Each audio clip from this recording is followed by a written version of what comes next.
Now for Chapter 39, Earth Temple Revisited. After a doorway appeared in the far wall of the lava room, the trio made their way down a long stone corridor that led them eastward. No one spoke as they traveled further and further away from the fire temple. They walked for nearly an hour until they came to a staircase that led upward to a bright opening. The climb wasn't hard for them, and they were emotionally drained from the battle they just had. Bree was the first to walk out into the setting sun. She had finally begun to get used to a west-to-east sun rotation here in Goal, but the hint of the two dark moons in the northern sky was still strange. She closed her eyes and took a deep breath, breathing in the warm air around her. It felt good to be outside again, so she sat on the ledge that accompanied the exit to the fire caves. She placed her weapons away and stared off into the distance. They were facing east, and before them she could see the beginning of the Gaian Desert near the base of the Agonian foothills. Despite their height in the foothills, the weather here was so close to arid due to the proximity to the desert. She sat for a while, watching the distant movement in the sand from the worms. A cactus would appear in a section of a desert and then sink back into the sand a few feet away. She glanced north to see a forest looking as lush as ever, with the mountains rising far in the distance. "Are you okay?" Odiana asked, flying in front of Bree. "I don't know, Odie," she replied. "I've only been here a few days and I've already killed a lot of monsters," Blaze finished, sitting next to her. "You've killed monsters, placed here by Zerum to control the land. We need to destroy them to gain control." "But he controls them.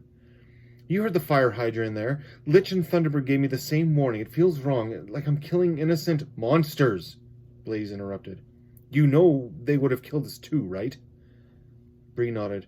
She was well aware that despite how noble the fire hydra's intentions were to be killed, if she didn't kill it, it would have killed all of them.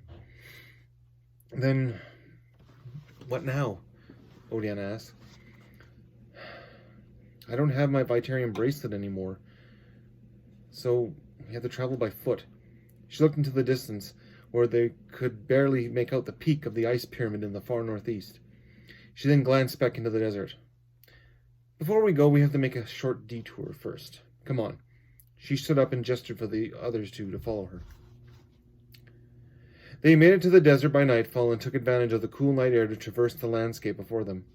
Odiana activated a very bright light at the end of Morgana's wand to light the way, while Bree relied on her ether-enhanced eyesight to pick out any movement in the sand.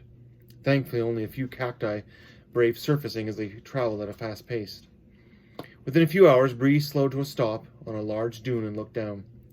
Below her was the edge of the massive stone slab that was the entrance to the Earth Temple. She crouched down and dug her hands under the edge. Taking a deep breath, Bree lifted. Due to the sand on top, it was a little heavier than the boulder hiding the fire element. She groaned a bit as she flipped the end upward until it stood straight up, and then fell over away from her like a domino. The wide entrance to the Earth Temple lay before them, with a vast staircase leading down. There were still fires illuminating the walls, so Odiana didn't need to have Morgana's wand shining so brightly.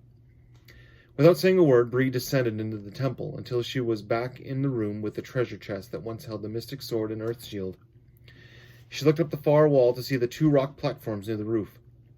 She walked around the sunken floor to the far side and removed her grip hook from the hip pack. She fired at the metal loop above the platform on her left and ascended quickly to the roof. Once there, she placed her hands on the false wall and she pushed. Thanks to the Porphyrian bracelet, it caved in easily, revealing a small chamber with an altar at the end. On it was a uniquely carved bow and a quiver of arrows. She picked up the bow and looked it over once. She couldn't see any writing, but there were many designs on it. She slung it on her back, took the quiver of arrows, and then walked back out onto the rock platform. She used the grip hook to travel to the other rock platform, and then repeated the crumbling of the false wall. Inside was another altar, and on top of that was a small pouch. She picked it up and noticed that there was a solid object inside it. Opening it, she saw a small reed flute with 4 holes on the front, 1 on the back, and some Golian symbols carved along the base. She returned to the rock platform and used the grip hook to descend back to Odiana and Blaze. She showed them the bow, quiver, and flute. "What does the flute say?" Odiana asked. She rolled it in her hands, feeling the carved symbols. "It's older Golian, but I think it says Aryan." "What's Aryan?" Odiana asked. Bree shrugged, but Blaze made a chuckling sound. "That's the song your aunt used to sing." Bree flashed back in her mind to the many nights as a child that Aunt Margaret used to hum the slow, simple tune to ease her to sleep. She called it the Ballad of Arion. She was humming it the day that I killed the sea hag, and then she told me about Goal. Do you remember the tune? Blaze asked. I think so, Bree replied, then hummed it out loud. Once she thought she knew the tune, she put the flute to her mouth and blew into it. No sound came out. Maybe it's broken, Odiana said. Bree shrugged and tried again. Nothing. She put in her hip pack as she and the others made their way back to the staircase and out of the Earth Temple. Once they were outside, Odiana flew eastward a bit. We should rest in the fairy pond like we did after Lich. Good idea, Blaze said. He had looked to Bree, who had a strange look on her face. Bree? The wind cascading over the dunes seemed to whistle and carry a sound, which gave Bree an idea. She took out the flute again and looked at it. She concentrated on the tune that her aunt used to hum and blew into the flute. It took a couple tries, but she finally played the 11 notes that she believed were the chorus. There was a sudden whooshing sound in the south as a whirlwind of sand, dust, and cloud appeared out of nowhere. It was accompanied by a rolling thunder sound that seemed to slow as it got closer. The swirling dust cloud settled and a large stallion appeared. It was bigger than any horse they'd ever seen in their life, cream-colored with short hair. Its eyes glowed a dark green, and when it snorted, steam escaped from each nostril. It whinnied and stomped and then approached the trio, bowing its head to Bree. A voice entered Bree's mind that was masculine, deep, and soothing. I am Arion, here to serve you, Bree of Gold.